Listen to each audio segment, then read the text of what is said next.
Good afternoon to everyone. These are stressful, emotional times, as we know, and today is a day in the state of New York with very mixed emotions based on two very different pieces of information we have. I'm trying to work through the mixed emotions for myself, so I'll just present the facts and then we'll go from there. There is good news in what we're seeing, that what we have done and what we are doing is actually working and it's making a difference. We took dramatic actions in this state. New York Pause program that closed down schools, businesses, social distancing, and it's working. It is flattening the curve, and we see that again today. So far, meaning what? Meaning that curve is flattening because we are flattening the curve by what we are doing. If we stop what we are doing, you will see that curve change. That curve is purely a function of what we do day in and day out. But right now it's flattening. The number of patients hospitalized is down. And again, we don't look at just day-to-day data. You look at the three-day trend, but that number is down. The three-day average trend is also down. Anecdotally, the individual hospitals, the larger systems are reporting that some of them are actually releasing more people than are coming in, so they're net down. So we see the quote-unquote flattening of the curve. We have more capacity in the hospital system than ever before. So we've had more capacity in that system to absorb more people. The sharing of equipment, which has been really one of the beautiful, cooperative, generous acts among different partners in the healthcare system, has worked. If the hospitalization rate keeps decreasing the way it is now, then the system should stabilize over these next couple of weeks, which will minimize the need for overflow on the system that we have built in at Javits and at the USNS Comfort. So that is all good news. There's a big caution sign. That's if we continue doing what we're doing. If we continue doing what we're doing. We are flattening the curve because we are rigorous about social distancing, et cetera. So if we continue doing what we're doing, then we believe the curve will continue to flatten. But it's not a time to get complacent. It's not a time to do anything different than we have been doing. Remember what happened in Italy when the entire healthcare system became overrun? So we have to remain diligent. We have to remain disciplined going forward. But there's no doubt that we are now bending the curve, and there's no doubt that we can't stop doing what we're doing. That's the good news. The bad news isn't just bad. The bad news is actually terrible. Highest single-day death toll yet, 779 people. When you look at the numbers on the death toll, it has been going steadily up, and it reached a new height yesterday. The number of deaths, as a matter of fact, the number of deaths will continue to rise as those hospitalized for a longer period of time pass away. The longer you are on a ventilator, the less likely you will come off the ventilator. Dr. Fauci spoke to me about this, and he was 100% right. The quote-unquote lagging indicator between hospitalizations and deaths. The hospitalizations can start to drop. The deaths actually increase because the people who have been in the hospital for 11 days, 14 days, 17 days pass away. That's what we're seeing. Hospitalizations drop and the death toll rises. I understand the science of it. I understand the facts and the logic of it, but it is still incredibly difficult to deal with. Every number is a face, right? And that's been painfully obvious to me every day. But we have lost people, many of them frontline workers, many of them healthcare workers, many of them people who were doing the essential functions that we all needed for society to go on, and they were putting themselves at risk, and they knew they were.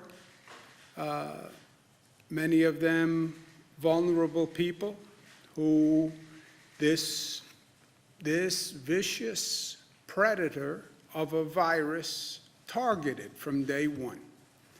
This virus attacked the vulnerable and attacked the weak. And it's our job as a society to protect those vulnerable. And that's what this has always been about from day one. And it still is about. Be responsible, not just for yourself, but to protect the vulnerable. Be responsible because the life you risk may not be your own. Those people who walk into an emergency room every day and put themselves at peril, don't make their situation worse. Don't infect yourself or infect someone else so their situation becomes more dangerous. Just to put a perspective on this, 9/11, which so many of us lived through in this state and in this nation, 2,753 lives lost. This crisis, we lost 6,268 New Yorkers. I'm going to direct all flags to be flown at half-mast in honor of those who we have lost to this virus. Big question from everyone, from my daughters, I'm sure around most people's dinner table. When will things go back to the way they were? I don't think it's about going back. I don't think it's ever about going back. I think the question is always about going forward. And that's what we have to deal with here. It's about learning from what we've experienced, and it's about growing, and it's about moving forward. Well, when will we return to normal? I don't think we return to normal. I don't think we return to yesterday, where we were. I think if we're smart, we achieve a new normal. The way we are understanding a new normal when it comes to the economy and a new normal when it comes to the environment. Now we understand the new normal in terms of health and public health. And we have to learn just the way we've been learning about the new normal in other aspects of society. We have to learn what it means, global pandemic, how small the world has actually gotten. Someone sneezes in Asia today, you catch a cold tomorrow. Whatever happens in any country on this globe can get on an airplane and be here literally overnight. And understanding this phenomenon and having a new appreciation for it, how our public health system has to be prepared, and the scale to which we need a public health system. Look at the way we're scrambling right now to make this work. We have to learn from that. I think we've also learned positive lessons. We've found ways to use technology that we never explored before. You have a New York State court system that, thank you, Chief Judge, is basically developing a virtual online court system, which has all sorts of positive benefits going forward. Using technology for healthcare, using technology work from home, using technology for education. I think these are all positives that we can learn. Testing capacity, which we still have to develop. That is going to be the bridge from where we are today to the new economy, in my opinion. It's going to be a testing-informed transition to the new economy, where people who have the antibodies, people who are negative, people who have been exposed and now are better. Those are the people who can go to work, and you know who they are because you can do testing. But that we've all developed a sense of scale over the past few weeks in dealing with this. There's also lessons to be learned. Why are more African Americans and Latinos affected? We're seeing this around the country. Now, the numbers in New York are not as bad as the disparities we see in other places across the country, but there still are apparently disparities. Why? Well, comorbidity, I understand that, but I think there's something more to it. You know, it always seems that the poorest people pay the highest price. Why is that? Why is that? Whatever the situation is, natural disaster, Hurricane Katrina, the people standing on those rooftops were not rich white people. Why? Why is it that the poorest people always pay the highest price? But let's figure it out. Let's do the work. Let's do the research. Let's learn from this moment, and let's learn these lessons, and let's do it now. We're going to do more testing in minority communities, but not just testing for the virus. Let's actually get research and data that can inform us as to why are we having more people in minority communities, more people in certain neighborhoods. Why do they have higher rates of infection? I get the comorbidity. I get the underlying illness issue. But what else is at play? Are more public workers Latino and African American who don't have a choice, frankly, but to go out there every day and drive the bus and drive the train and show up for work and wind up subjecting themselves to, in this case, the virus, whereas many other people who had the option just absented themselves. They live in more dense communities, more urban environments. But what is it? And let's learn from that, and let's do it now. I'm going to ask our SUNY Albany Chief, Dr. Javidan Rodriguez, to head an effort to do it right now. We'll do more testing in minority communities now, with more data research done now. So let's learn now. Department of Health will be doing it along with Northwell. But let's learn these lessons now. We're also going to make an additional $600 payment to all unemployed New Yorkers. The federal government says they will reimburse us for it, but people need money now in their pocket. So New York will be doing that immediately. We're also extending the period covered by unemployment benefits for an additional 13 weeks, goes from 26 weeks to 39 weeks, so that should be a relief. On voting, I've seen lines of people on television voting in other states. This is totally nonsensical. God bless them for having such diligence for their civic duty that they would go stand on a line to vote, but people shouldn't have to make that choice. And where, by executive order, all New Yorkers can vote absentee on June 23rd, primaries coming up. I want to say thank you to the many places and people who are working with the state of New York. Mercury Medical donated 2,400 BiPAP machines. BiPAP machines are technically not ventilators, but they can be modified to effectively ventilate, even though they're not ventilators, and we're using them. They were brought up from Florida. Thank you very much, JetBlue, for doing that. I also want to thank Oregon and Washington State and California for freeing up ventilators.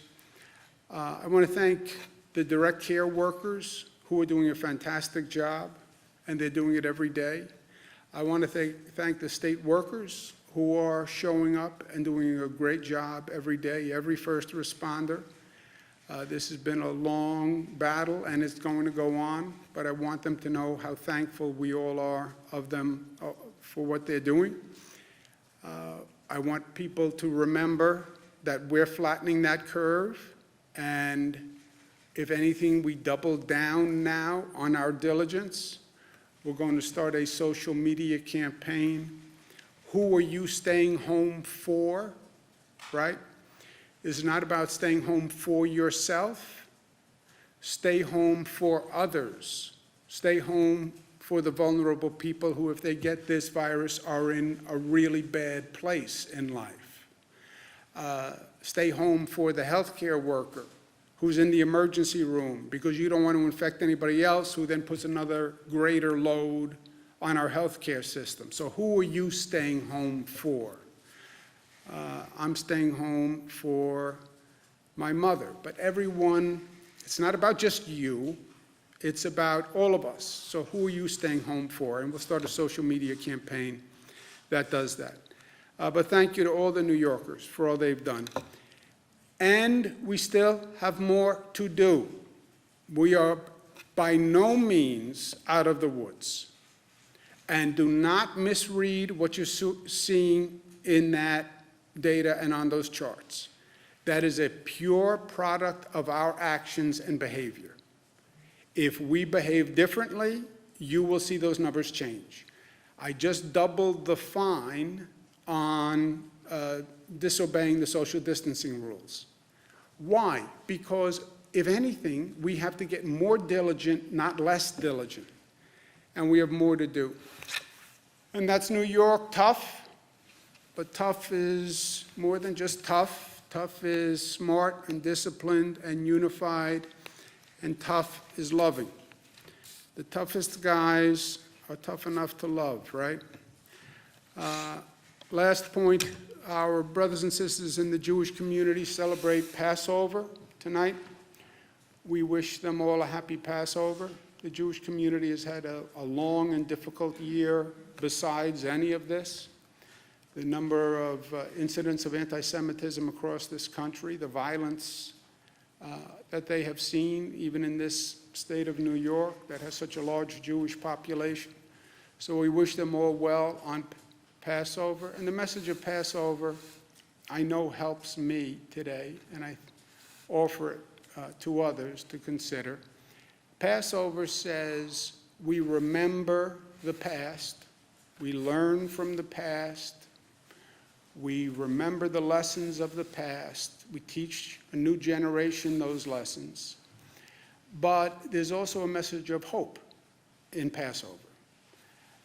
Next year in Jerusalem, next year in Jerusalem, next year the Promised Land, next year will be better. And yes, this has been a difficult month. We'll learn a lot, we'll move forward, and we'll be better for it. Questions? In New York City, 75% of frontline workers are Black and Latino. We're talking about grocery store clerks, people who work in public transit, childcare. Is it time to scale back some of these grocery stores that are open, or some of these businesses that are still open at this point, to try to bridge that gap? Yeah, the question is, many of the essential workers, public workforce, tends to be African American and Latino. I think that's probably right. I don't know the statistics, but I think that's probably right. I also believe the frontline workers do have a greater exposure than most people. I think that's one of the things we'll find when we do this research on why is the infection rate higher with the African American community and the Latino community. Again, the disparity that we're seeing in New York is nothing like what you see in other places across the country. But I think it is something that we have to understand. I don't think we can reduce the essential services. You know, we're down to basically food, pharmacy, basic transportation, which frankly is more for our essential workers to get where they're going. If you didn't have public transportation, you couldn't have those healthcare workers showing up, you couldn't have the grocery workers showing up. So I don't think we're in a position to say eat less or use less drugs or use less healthcare. I think we have to get through this now and then learn from it and see what changes we can make in the future. Do you think the state was slow? Excuse me one second, Karen, just Bernadette. Was the state slow to shut everything down? Did New York Pause come too late? Do you guys wish that you had started reducing the workforce, shutting down businesses, et cetera, sooner, especially considering San Francisco had shut down prior to New York? Do you think that New York was late to act? No, I think New York was early, and I think the actions we took were more dramatic than most, and frankly, were criticized as being premature. So no, I think if you could rewind the tape, you'd have to go back to last November, December, what was going around, what was happening around the world, and what was the effect going to be here. My point about, global pandemics, we're watching China, we're watching Italy, we're watching other countries. Well, extrapolate from that on a national basis. What was the first part of your question, Bernadette? Just wondering if you think, should you have shut down the schools? There's a conflict between the city schools, De Blasio and you were having that debate over should we shut them down, also bars and restaurants. Should any of those actions come further? There wasn't a instead of debate. Incremental? There wasn't a debate. I made the decision to close down the city schools. I didn't have a debate. There was a debate about closing city schools, and people thought I closed the city schools prematurely. That was the ongoing debate. But no, I think, look, if anything, in retrospect, it shows what we did is right. I'm sorry, Karen. I'm sorry. On the June 23rd voting, do you envision polling places being open? As you know, many of the poll workers are older workers, or would everybody be voting by mail at that point? I think we're just saying absentee voting is an option. We don't say it's a necessity, right? We're saying absentee voting is an option. We're saying that temporary illness provision of the absentee voting will include the risk of contracting COVID-19, and I think we're going to take a wait-and-see approach as we get closer on whether or not any polls should be open. Peconic Landing has been releasing COVID data to the public, but many other nursing homes aren't. Should all facilities do so? Do you understand that question? Naponic Landing? Peconic Landing in the community on Long Island that's been seeing the high number of COVID Peconic cases. Landing is a nursing home that has been releasing data. Should other nursing homes be releasing data, is the question? Should all nursing homes or any nursing homes? So we are tracking the nursing homes, and we want to protect the privacy of the individuals in the nursing homes, and we do defer that back to the homes themselves, so that particular place has released data, but we do track it. Are there any other known outbreaks or known clusters at nursing homes? Well, we have seen in multiple nursing homes across the state, particularly in the lower, downstate, I should say, cases, and we do track them. Some of them are as a result of one person who is there, and others have gotten infected, so we are looking at that closely. Is there a way for the public to know about that?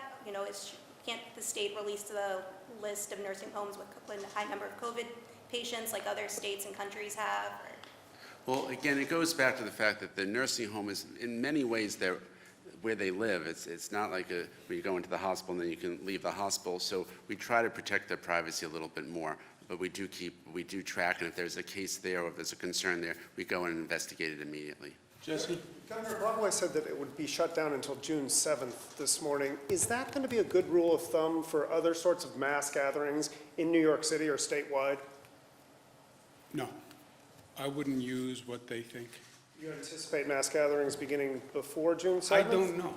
I don't know, but I wouldn't use what Broadway thinks as a barometer of anything. Unless they're in the public health business and they have seen better numbers and models. I think, look, all of these projections basically turned out to be wrong, right? And this is a very hard thing to model because besides all the variables, you're modeling public behavior and what people will do. If you go back and you look at even models that were put out in January, they all had a premise about how effective social distancing would be, what percent of the population would actually comply with social distancing, et cetera. And they have turned out to be wrong. But I think, Jesse, they can be wrong either way. You know, I'm more worried about people saying, oh, well, the number of cases is coming down, it's now safer. It's not.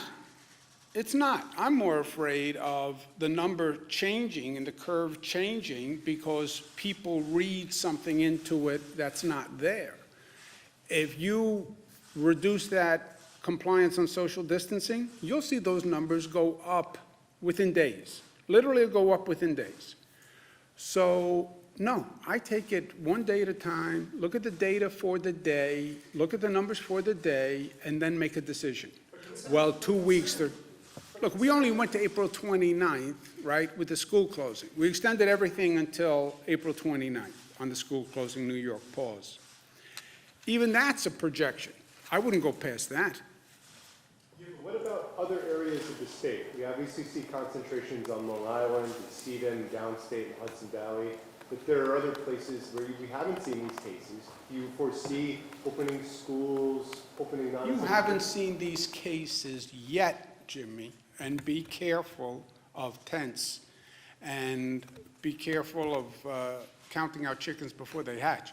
We haven't seen cases yet. We are in the midst of this. Don't start doing a retrospective like it's over, because that's the attitude we have to avoid. You will see more cases in upstate New York. I'll bet you whatever you want to bet right now. You will see more cases on Long Island. I'll bet you whatever you want to bet right now. So we're not through it. It's not over. We are in the midst of it. We have some good news in that what we're doing is working. And by the way, we've all been killing ourselves, right? One way or the other.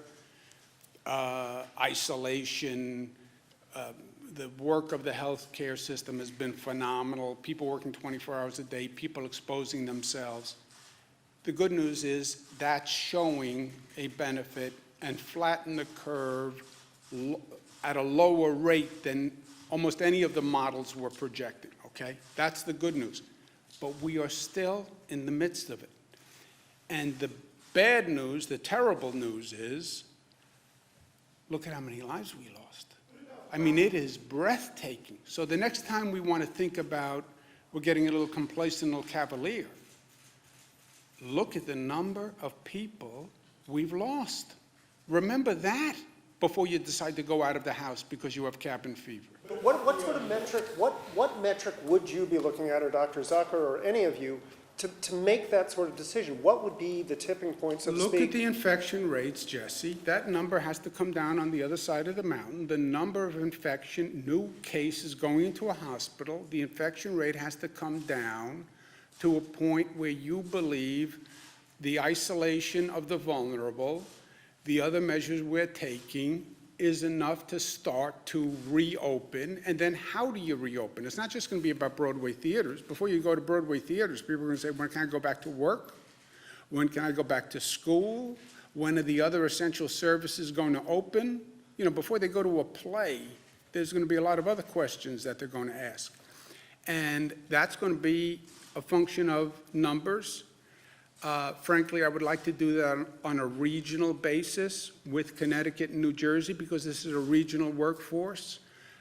So I stay very close to Governor Murphy and Governor Lamont on those decisions.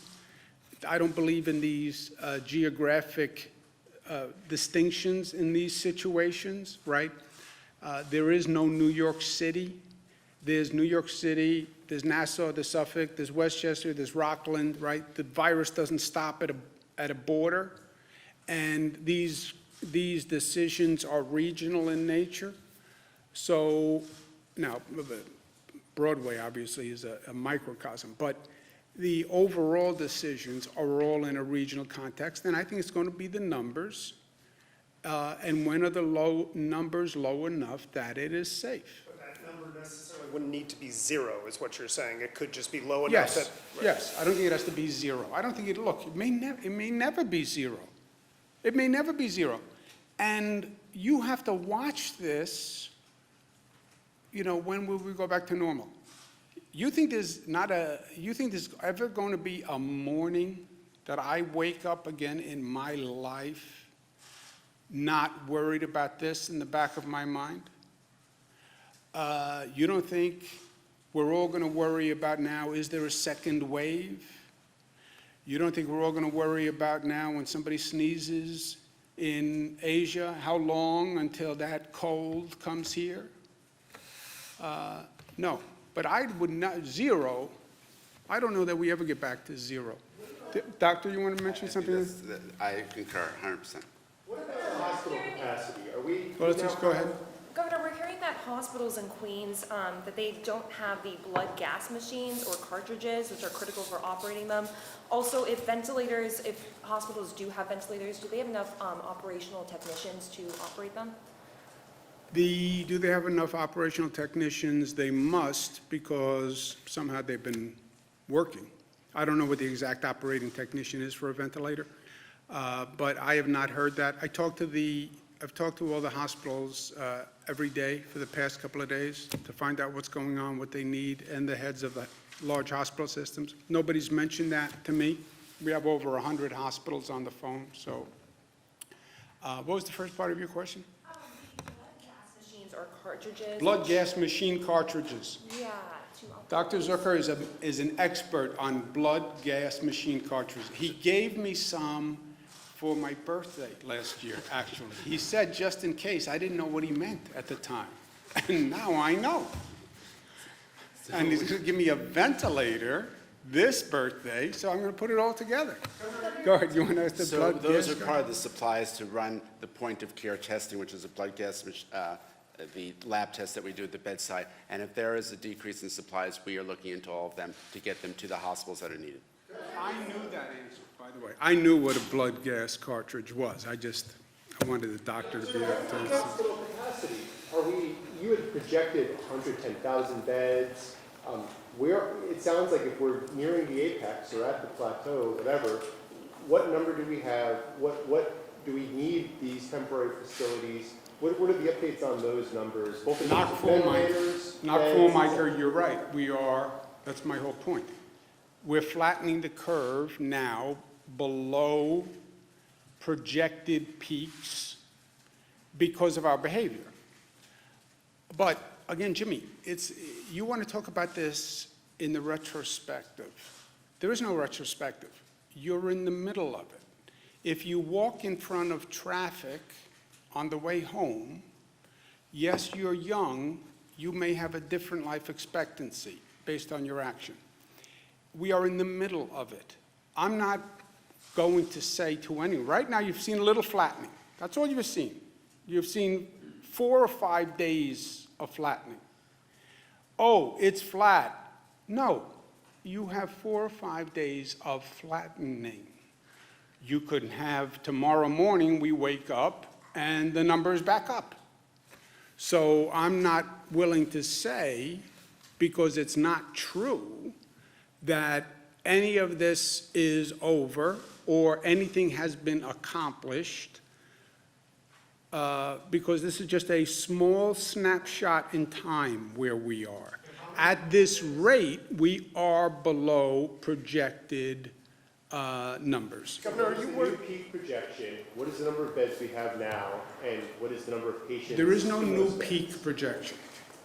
There is no new peak projection. Listen to what I'm saying. Nobody is saying we peaked. We have flattened the curve for this period of time. If you continue doing what you're doing, might one think the flattening would continue? One might think that. But nobody knows. Nobody knows. Are you worried about undercounting in terms of people that may have died at home and not been diagnosed with COVID-19? I think that's a very real possibility. And have you given any thought, or has anyone? We're done any looking at models? other models of counting. Any- But I don't know, no, I have no idea. The question is, if people died at home, might you not have those numbers because they would only come from basically a funeral home? We're looking at other models because right now, most of the data we have comes from hospitals and major institutions, nursing homes. So there could be a deviation, no doubt about that. Also impact the hospitalization rate, and couldn't that skew the measurements that you guys have been doing on hospitalizations if there have been that many at-home deaths that have not been tallied and those people No, have not nobody been said there tested? have been that many at-home deaths. Just a question, could there, yeah, there've been, well, people have said there may be people who have died at home who have not been counted. That is a possibility, right. That would never affect the hospitalization rate, because the hospitalization rate is the number of people who walk into the hospital, right? That is different than the number of people who have passed away. Right, but if people were dealing with this illness at home and perhaps they had symptoms that would have been treatable, or it would have caused them to go to the hospital. So, like it's confusing because if people are in the hospitals, right, but if someone's at home because they can't go to the hospital, Well, you're how right. do you? If someone equate? never went to the hospital and just stayed at home and passed away at home, they would never show up in the hospitalization rate. They would show up in the number of deaths. There might be, Jesse's point, there might be a lag in the number of deaths because we haven't fully aggregated all the data from all the different sources. That's possible. I don't know if it's going to be meaningful statistically, but it's possible. So, One more, are you moving ahead with a temporary hospital? can I just, I'm sorry, Jim. Thank you, Governor. Governor, there is an emergency room physician in New York City, and I'm sure Dr. Zucker would want to comment on this too, who says he's seeing a very high percentage of patients, maybe 70%, die who are put on ventilators. He's thinking the approach is all wrong. We need to rethink the protocol, that these patients might not need the ventilators. They might need oxygen instead. So I think, I can't comment on exactly what they're saying, but the fact is when someone shows up in the emergency room, there's a handful of things that are going to take place. One is the oxygen is an initial therapy that someone needs, but the fact is that if someone's respiratory status gets worse, they're going to need respiratory support. The real question may be, is there other interventions that one can do? And we are looking at what other possible therapies would be out there that could possibly be given earlier, and that's all experimental. Is it possible the ventilators might be doing more harm than good? So the issue with ventilators in general is that if someone goes on a ventilator, and the government's spoken about this before, about how long people stay on the ventilator, the longer you stay on the ventilator, you end up potentially causing damage to the lung. It's a pressure that's being pushed into your lungs, and you're constantly putting pressure into those little air sacs in the lungs. It can damage them, and the high levels of oxygen also can damage your lungs. But the fact is, it's what's called the catch-22 in a lot of ways, which is where you need the ventilator, but if you're on it a long time, it can cause harm. That's why you try to get them off as fast as possible. Is this why it appears Boris Johnson is being treated with oxygen rather than a ventilator? Excuse me? Or in Great Britain? I can't comment on his case, but obviously, because I don't know the information. But when someone comes in, the initial thing to do is to give someone oxygen by mask, and if someone gets worse, then you end up intubating them. What's happened with these patients is that they get worse relatively quickly, and so there's a lot of interventions that have to happen relatively quickly as well. Yeah, I'm not a medical doctor, obviously, but look, nobody wants to put people on the ventilator. I've discerned that much. And I think you're right, the percentage of people who go on the ventilator who never come off the ventilator is incredibly high. I've even heard like closer to 80%. I don't think the ventilator is doing that. I think that's why they're on the ventilator. They're doing the ventilator as basically a last resort. So when they put you on the ventilator, it's because everything else has failed, and that's why the mortality rate is so high on the ventilator. And that's what we're seeing here.